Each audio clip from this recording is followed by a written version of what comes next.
मजबूरियां। कैसे तुझे चाहूं बता, दिल का तेरे क्या रास्ता। मैं रात हूँ और तू है दिन, खुद को न जानूं मैं तेरे बिना। रेजा रेजा हुआ है चूरा चूरा ये मन, पूरा कभी कभी है अधूरा मिलन।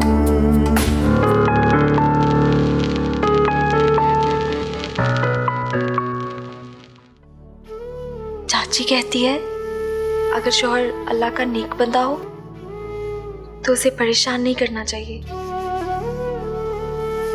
अच्छा मैं चलता हूँ, बहुत रात हो गई, अपना ख्याल रखना। हो सके तो मुझे माफ कर दे, मैं वादा करता हूँ कि अब तुम्हें कोई नहीं सताएगा।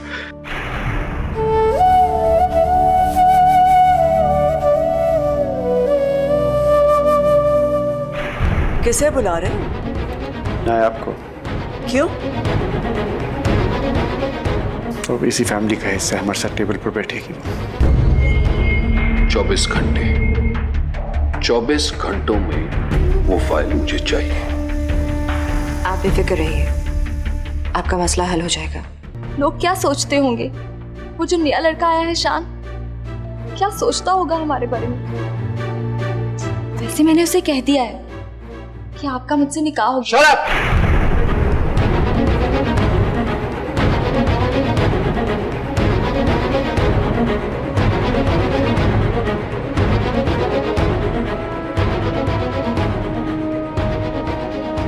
अब बकवास कर रही हो। आज के बाद मैं ऐसी बात तुम्हारे मुंह से कभी भी ना सुनूं। चलो जाओ, दफा हो जाओ अपने कमरे में, जाओ। चांद, शायद तुम्हें हमारी बात बुरी लगे, लेकिन मुझे उम्मीद है कि तुम हमारी मजबूरी को समझोगे। हमें तुम्हारे डीएनए टेस्ट की जरूरत है।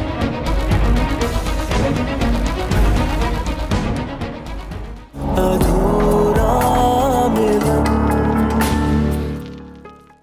अधूरा मिलन। मुझसे दोस्ती करोगे?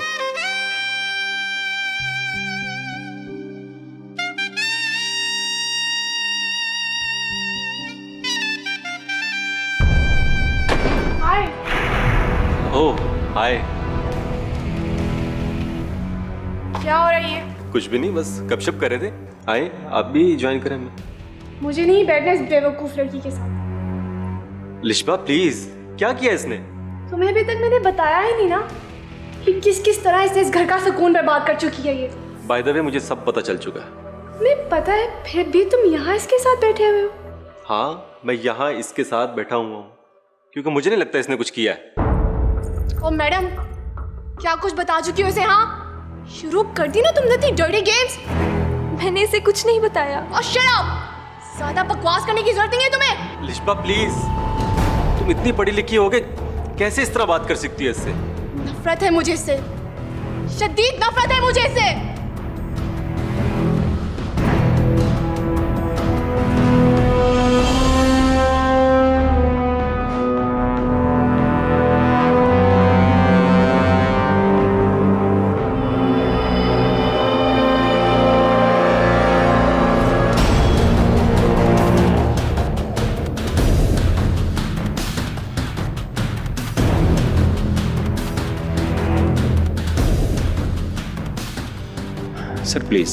सर प्लीज़ आप मीडिया वालों के सामने ना जाएं सर। वो सिर्फ आपको परेशान करना चाहते हैं सर। फिर आपका ज़ाती मामला है सर, आप डीएनए करवाएं या न करवाएं, ये कौन लोग होते हैं सर आपसे पूछने वाले? नाजरीन आप देख सकते हैं कि इस वक्त हम तबरेज़ साहब की फैक्ट्री में उनके ऑफिस के बाहर जमा हैं और उनके बाहर निकलने का इंतज़ार कर रहे हैं। कल से उनसे रब्ता करने की कोशिश की जा रही है लेकिन उनका मोबाइल फ़ोन मुसलसल ऑफ आ रहा है। प्लीज़ आप मुझे समझने की कोशिश करें, बहुत बड़ी गड़बड़ हो जाएगी सर। सर इन लोगों को दिलावर ने आपके पीछे लगा रखा है। Excuse me sir. सर बड़ी बेगम साहब हैं, शायद आपसे बात करना चाह रही हैं, हो सकता है आपका फ़ोन बंद हो सर। जी बीबी जान। खुद को मीडिया के सामने पेश करके अपना तमाशा तो मत बनवाओ तबरेज़। मिलने से इनकार कर दो। बीबी जान, अब बहुत देर हो गई है। देर होने से क्या फर्क पड़ता है? कुछ देर के लिए वो लोग तपती धूप में खड़े रहेंगे और फिर चले जाएंगे। देखिए, डीएनए के मसले को मैं अपने लिए कंट्रोवर्सी बनाना नहीं चाहता। तुम्हारे लिए डीएनए बहुत बड़ी बात नहीं है, लेकिन हमारे खानदान का नाम तो बहुत बड़ा है ना। ओहो, फलक शेख साहब जैसी शख्सियत बरसों में कभी कभी पैदा होती है। ऐसी शख्सियत कौमों की मानत होती है, इसलिए इनके पीछे छोड़े हुए मामलात में हर कौम को पूरा हक पहुंचता है कि वो इसके बारे में सवाल भी उठाए और ऐसी इनकी खबर भी रखे।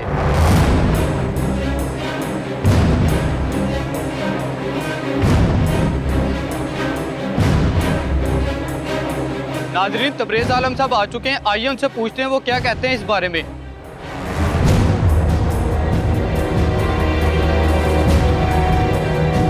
आप शान को मीडिया के सामने क्यों नहीं ले आते? शान को क्यों छुपाया जा रहा है? शान का डीएनए क्यों नहीं करवाया जा रहा? आप कैसे साबित करेंगे कि यही असली शान है? Gentlemen, what are you prepared to do?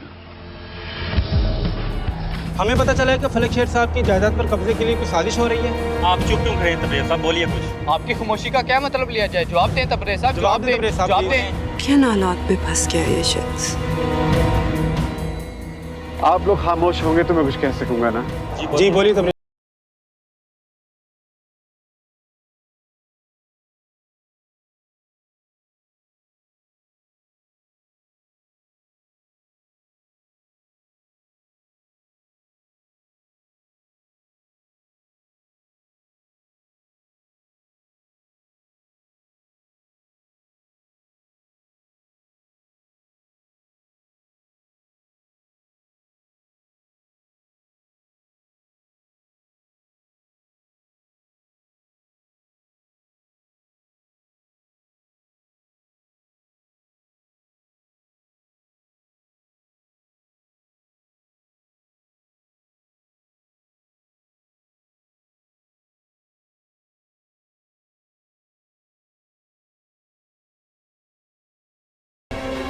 कहाँ जा रहे हो फिलहाल? मैंने होटल में कमरा बुक करवा लिया। तबरेज की गैर मौजूदगी में यूं चले जाना ठीक तो नहीं है। मैं अंकल का इंतजार कर लूंगा। ये जानते हो कि हालात ठीक नहीं है। जी जानता हूँ।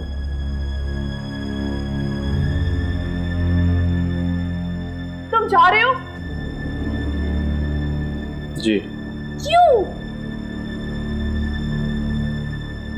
फिलहाल यही मुनासिब है। क्या मतलब? ऐसा नहीं हो सकता। ये क्यों जा रहे हैं नूरीमा? नाराज होके जा रहा है। क्यों? जरूर उस बेवकूफ लड़की ने कुछ कहा होगा। हमारी जिंदगी मुश्किल बना दी है उसने। उसने कुछ नहीं कहा, बात कुछ और है। क्या बात है? मुझे बताओ। ऐसे मत जाओ। अलिशबा, जाओ अपने कमरे में। ऐसी क्या बात है जो मुझसे छुपाई जा रही है? तुमसे कुछ नहीं छुपाया जा रहा, तुम अपने कमरे में जाओ। तुम्हारे डैडी आएंगे, इसे रोक लेंगे। तुम जाओ। मुझे नहीं लग रहा कि आप इसे रोक रही हैं। तुम जाओ।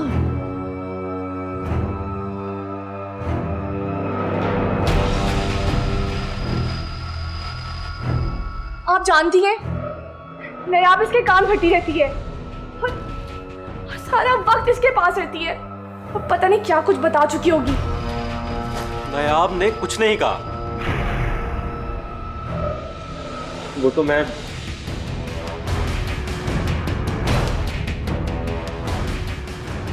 अपने कमरे में जाओ। अपने कमरे में जाओ।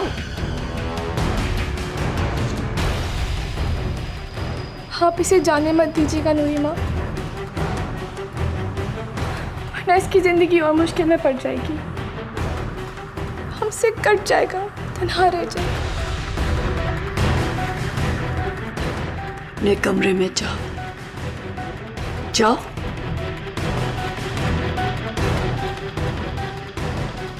जाओ।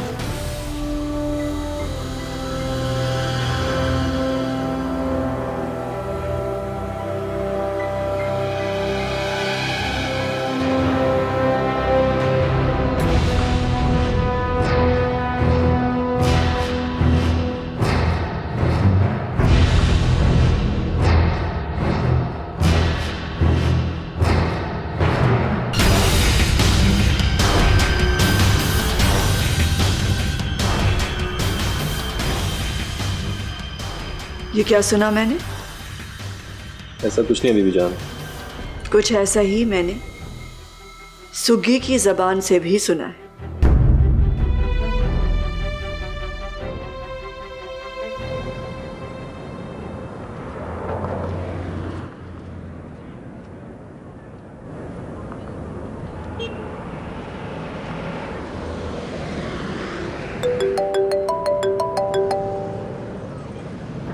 Hello hello. किन हालात में फंस गए हो तुम तब्रेज़? हादिया,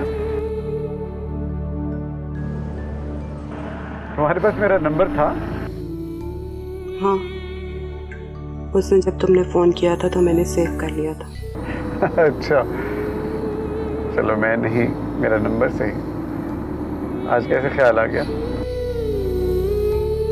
टेलीविजन पे तुम्हें देखा। कहाँ से इतनी मुसीबतें पालनी है तुमने? बस मेरा पीछा करते हुए मुझ तक पहुंच जाती है। तुम रेजिस्ट भी तो नहीं करते हो तब्रेज़। रेजिस्ट इंसान तब करता है जब वो सांस लेना चाहता हो। क्यों सांस नहीं लेते? तुम लेती हो सांस? नहीं, सांस लेती होती तो उस दिन तुम्हारे बुलाने पे आ जाती। ठीक है, अगर सांस लेना चाहो तो आ जाना मेरे पास। वो छोटा सा मकान अभी तक वहां खड़ा है जहां हम मिला करते थे। गो के उजड़ चुका है मेरी तरह। Hello hello Adiya, hello hello.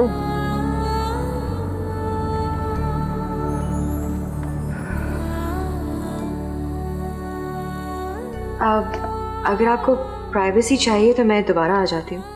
नहीं नहीं, वो दिलावर से बात कर रही थी। मेडिसिन?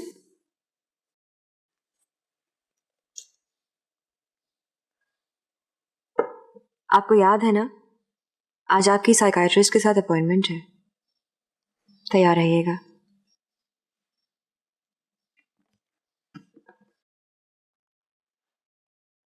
अगर तुम यहाँ रुक जाते हो तो इस सूरत में तुम्हें नायाब से दूर रहना होगा। और ये बात अच्छी तरह से समझ लो, वरना अपने भले और बुरे के तुम खुद जिम्मेदार हो। और मैं क्या कर सकती हूँ ये जानने की तुम्हें जरूरत नहीं है। मेरा उससे कोई ताल्लुक नहीं बीबी जान। तुम्हारा उसके साथ कोई ताल्लुक होना भी नहीं चाहिए। इससे ज्यादा मैं कोई और वजाहत नहीं करूंगी। जी। कौन? बीबी जान, तबरेज़ सब घर आ गए हैं। ठीक है।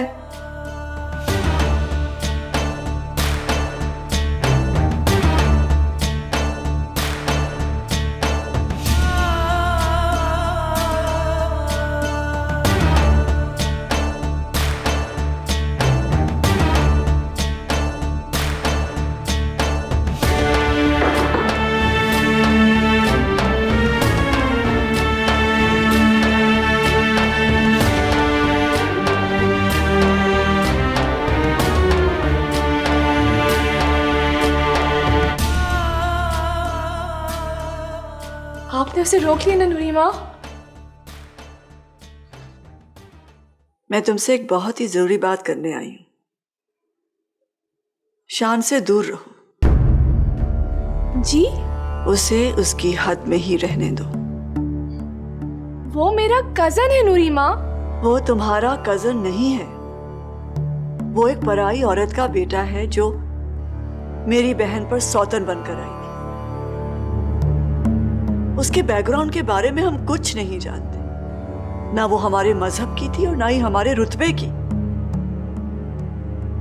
तुम्हारा कजन शहरयार है, शान तो एक मजबूरी है जिसे हम बर्दाश्त कर रहे हैं।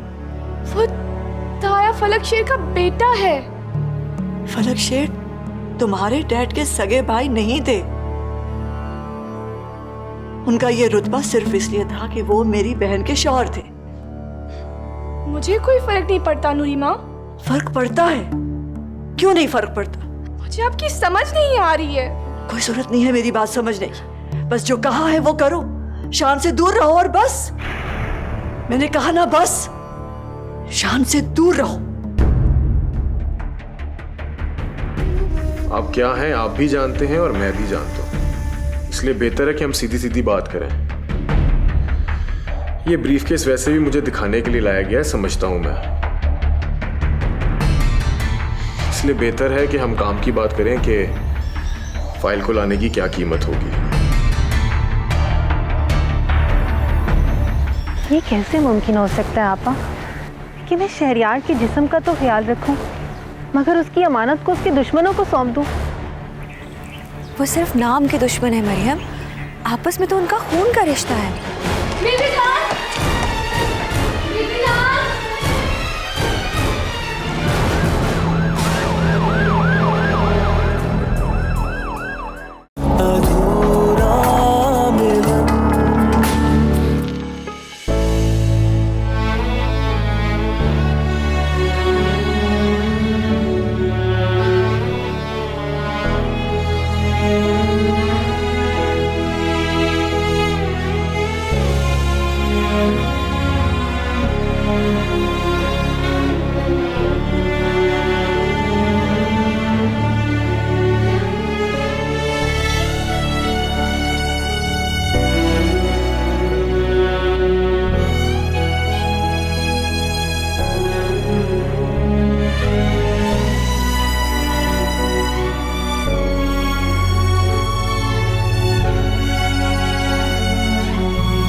कहाँ जा रहे हो?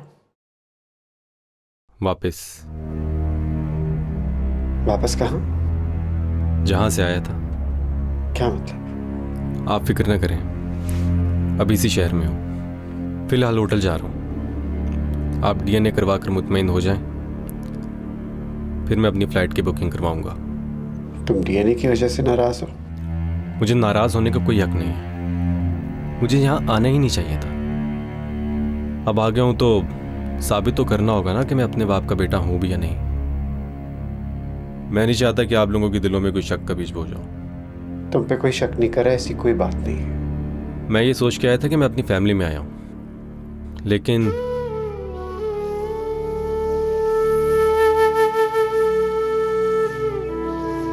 मैं आपकी फैमिली का हिस्सा नहीं बन सकता। मुझे बाबा की जायदाद में कोई दिलचस्पी नहीं है।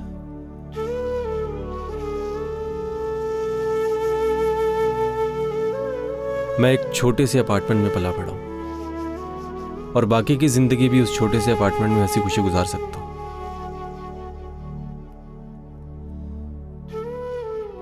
मैं आया, मैंने अपने बाप का चेहरा देखा और एक बेटे की हैसियत से उनको कब्र में उतारा। मेरे लिए ये बहुत बड़ी दौलत है अंकल, और इस दौलत के सहारे मैं सारी जिंदगी गुजार सकता हूं। शान, तुम कहीं नहीं जा रहे। मैं जा रहा हूं, मैं नहीं यहां रुक सकता। आप लोग बहुत मुश्किल लोग हैं। मैं एक बहुत सिंपल और स्ट्रेट फॉरवर्ड सा इंसान हूं। यहां रहने के लिए एक चालाकी चाहिए। मैंने ये सब नहीं सीखा, मैं ये सब देख भी नहीं सकता जो मेरे इर्द गिर्द हो रहा है।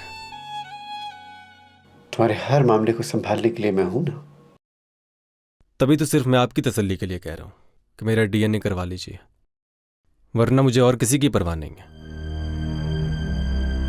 बाबा मुझे छोड़कर चले गए और भाई मेरा कौमे में है। मुझे यकीन है तुम फलक शेर भाई के बेटे हो। तुम्हें ढूंढने के लिए मुझे जितनी कॉन्फर्मेशन चाहिए थी वो मुझे मिल गई है। इससे ज्यादा सबूत की मुझे जरूरत नहीं है। तुमसे मुझे सिर्फ फलक शेर भाई की खुशबू नहीं आती, बल्कि तुम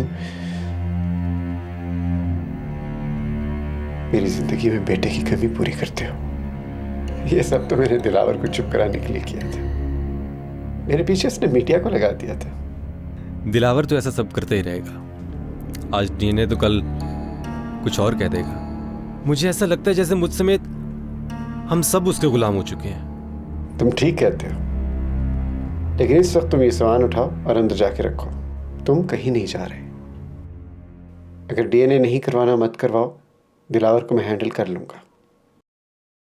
लेकिन एक बात मेरी तुम कान खोल कर सुन लो, हम सब तुम्हारे अपने हैं और मेरी पूरी कोशिश होगी कि तुम्हें तुम्हारे बाबा की कमी महसूस होने न दूं।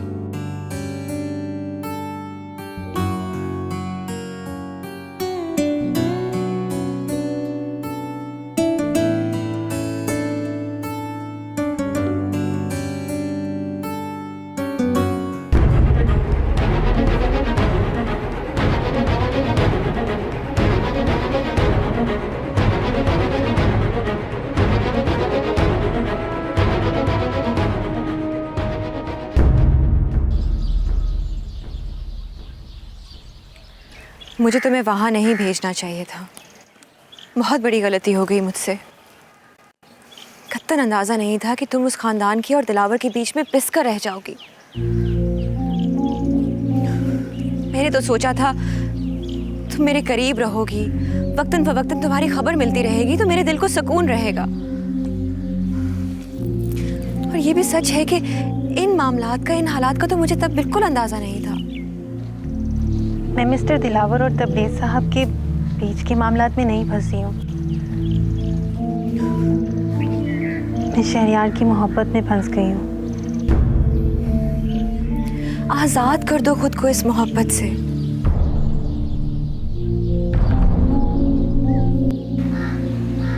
ये मुमकिन नहीं है, मेरे लिए भी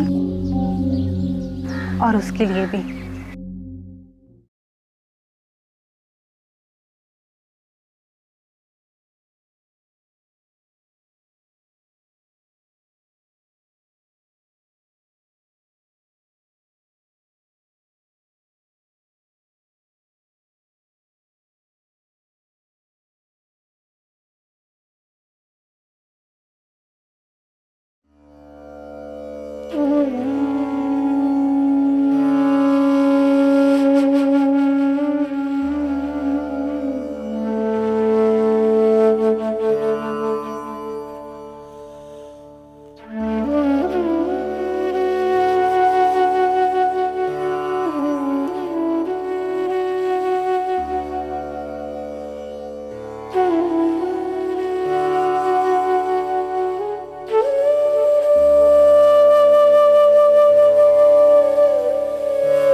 दुआ मांगा करती थी कि बस कुछ ऐसा बंदोबस्त कर दे ऊपर वाला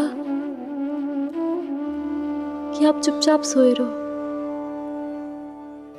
और मैं आपके पास बैठी आपको देखती रहूं।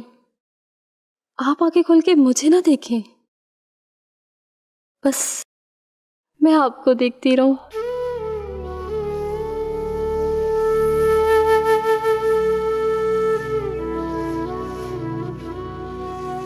आपकी खुली आंखों का सामना नहीं कर सकती ना, इसलिए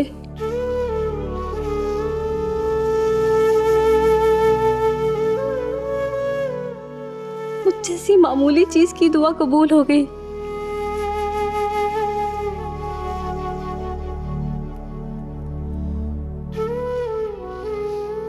मगर किस तरह?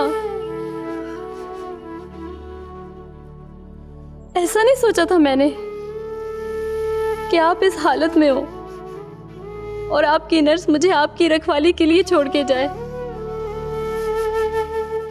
ऐसा नहीं सोचा था मैंने, ऐसा नहीं सोचा था।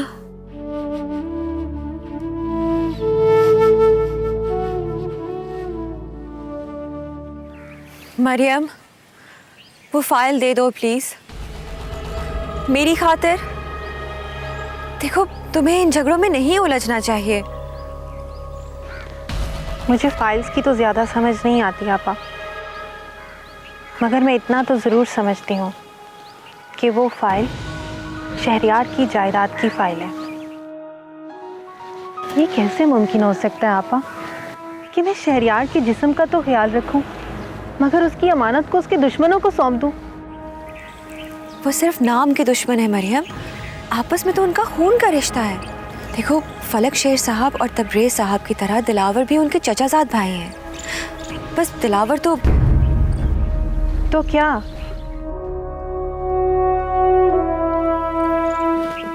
नहीं, कुछ नहीं। मुझे राज जानने का शौक नहीं आपा, मगर मैं नहीं चाहती कि मेरे अंधेरे में रहने की वजह से शहरयार के हक पर डाका डाला जाए। इस बात का शहरयार से कोई ताल्लुक नहीं है। हर बात का ताल्लुक इस वक्त शहरयार से है आपा। मैं नहीं चाहती कि जो हमारे साथ हुआ वो शहरयार के साथ हो। देख रही हैं ना आप कि आज हमारा भाई कैसे मारा मारा फिर रहा है। अगर आज हमारे पास अपनी जायदादों के कागजात होते तो आज आप और मैं ये ना कर रहे होते। अगर एक भी कागज हमारे पास होता तो शायद कुछ ना कुछ।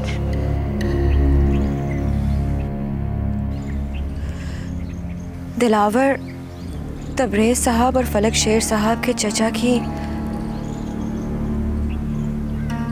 नाजायज औलाद है।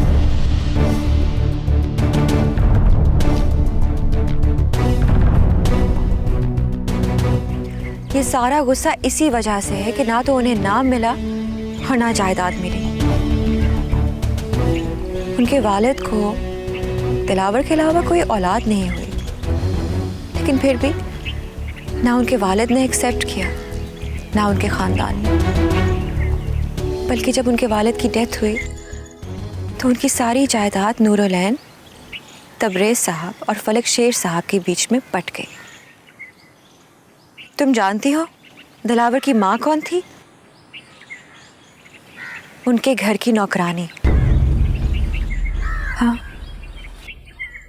बेचारी दिलावर के वालिद की एक रात के अयाशी का शिकार हो गई और जब राज खोला तो घर से निकाल दी गई। कभी कभी बेचारे दिलावर पर मुझे बहुत रहम आता है, मगर वो इंसान को इतना मौका ही नहीं देते कि कोई उनसे हमदर्दी कर सके। बस सारा वक्त एक आग में जलते रहते, खुद भी जलते रहते और दूसरों को भी जलाते रहते। मरियम, वो फाइल दे दो, यही हमारे लिए बेहतर होगा। अगर तुमने वो फाइल ना दी तो हमारे हक में बहुत बुरा हो सकता है। तुम क्यों नहीं समझ रहे हो? दिलावर इस वक्त कुछ भी कर गुजरने के मूड में है, वो कुछ भी कर सकता है। प्लीज मरियम।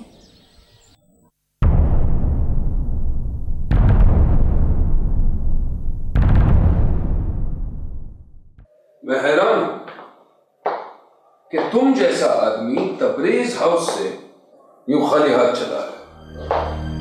मेरी नजर में तो ये बिल्कुल नामुमकिन था, क्योंकि मुझे पूरा यकीन था कि तुम। मैं सब कुछ बर्दाश्त कर सकता हूं, पर अपनी बेइज्जती नहीं। मेरे लिए मेरी इज्जत से बढ़कर कुछ नहीं है। बिल्कुल अपने बाप पर गए हो। मैं अपने बाप पर बिल्कुल नहीं गया। बल्कि मैं तो ये टॉपिक डिस्कस भी नहीं करना चाहता। और इस मामले में बिल्कुल मुझ पर, और ऐसा ही होना चाहिए क्योंकि तुम्हारा और मेरा दुख तकरीबन एक जैसा है। मैं नहीं समझता कि आपका और मेरा दुख एक जैसा है।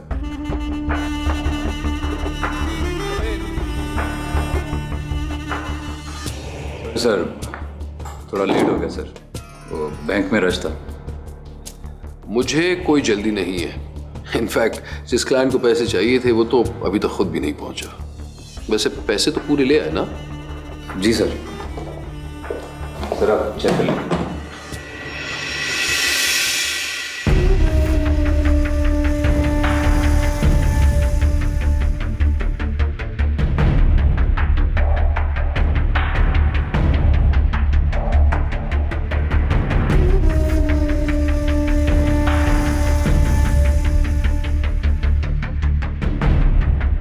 ठीक है इश्तियाक साहब, थैंक यू।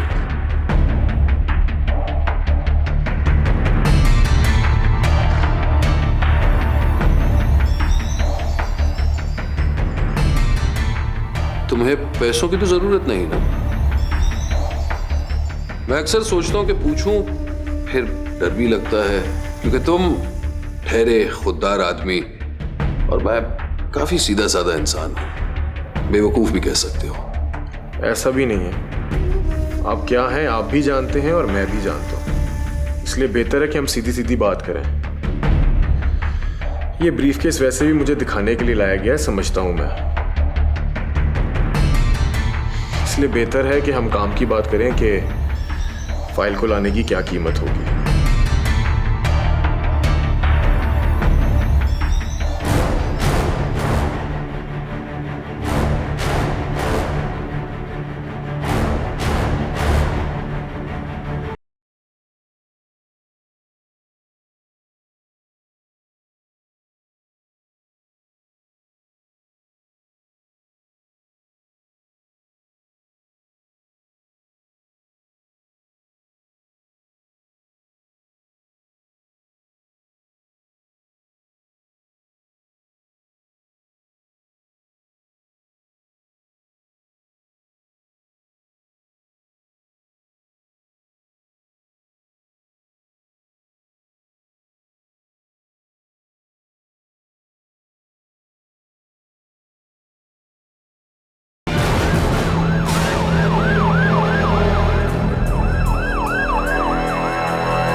अंकल, शहरयार बिल्कुल ठीक हो जाएगा, आप परेशान ना हो। उस समय बहुत खुश हुआ था जिस दिन तुमने फलक शेर भाई के जनाजे को कंधा दिया, उनको कब्र में उतारा। लेकिन शान मुझे कभी भी बर्दाश्त नहीं होगा कि तुम अपने भाई शहरयार के साथ शाना बशाना खड़े होकर इस दुनिया में, इस जिंदगी में दुखों का मुकाबला नहीं करोगे। आप परेशान ना हो, जिंदगी के हर मोड़ पर मैं उसके साथ साथ खड़ा हूंगा। तुम उसको अपना भाई समझते हो? अंकल, मैं उसे अपना भाई क्यों नहीं समझूंगा? वो मेरे लिए क्या है मैं शायद ये एक्सप्लेन भी नहीं कर सकता। मैं तो शायद उस दिन के लिए यहाँ पर हूँ कि जब वो अपने पैरों पर उठ खड़ा हो और एक दोबारा नॉर्मल जिंदगी गुजारे। आप परेशान ना हो बस।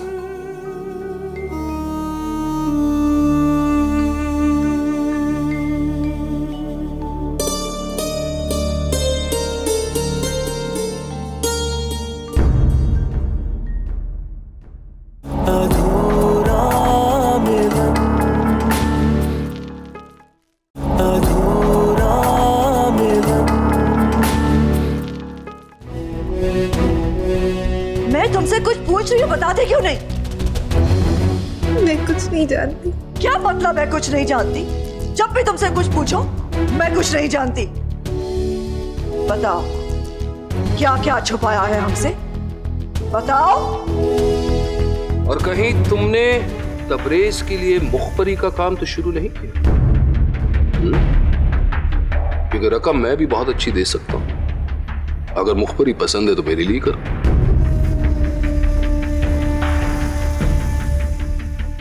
अगर मुखबरी करनी होती ना तो तुम आज यहां ना बैठे होते दिलावर खुर्शीद।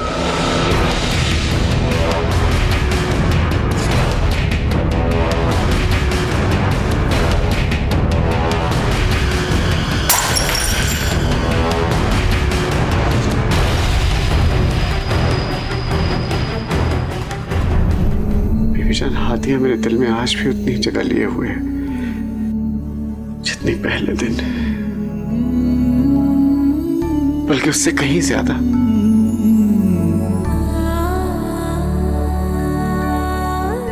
बेबीजान, मैं एक बार इससे मिलना चाहता हूँ, सिर्फ एक बार, और उसके बाद बार बार मिलना चाहूंगा मैं इससे। मैं तो सिर्फ जिंदगी जीना चाहती हूँ, जिंदगी जो एक ही बार मिलती है, और वो भी ना जाने कितने दिनों के लिए मिली है।